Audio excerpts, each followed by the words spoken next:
আর আদা বাটা, রসুন বাটা, পেঁয়াজ, কাঁচামরিচ এবং শুকনো মরিচের ব্লেন্ডার করে নেওয়া হয়েছে।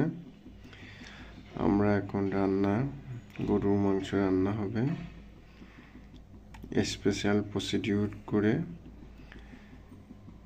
তো এটার মোটামুটি মশলা রান্না বান্না শেষ, মশলা বাটা শেষ।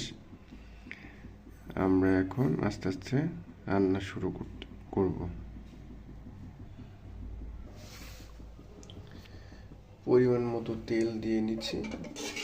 এটা একটু গরম হইলে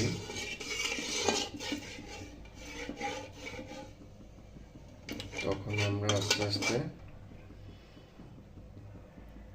পেঁয়াজ, রসুন, আদা এগুলো একটু ভেজে তারপরে রান্নাটা চলতে থাকবে। তারপরে ফার্স্টলি আমি চাই যে পেঁয়াজটা একটু ব্রাউন কালার আসুক, এই জন্য পেঁয়াজটা ছেড়ে দিলাম।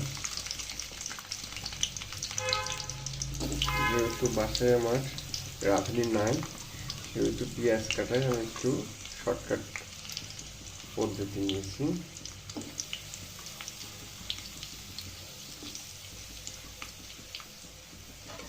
পেঁয়াজটা একটু নাড়াচাড়া করে নিব।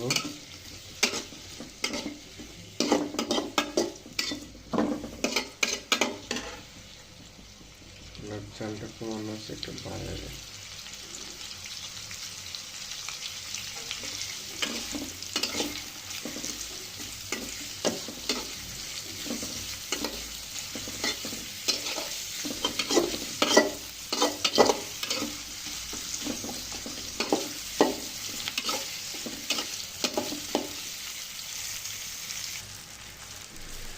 পেঁয়াজটা মোটামুটি আমার একটু ভাজার পরে নরম হয়ে গেছে।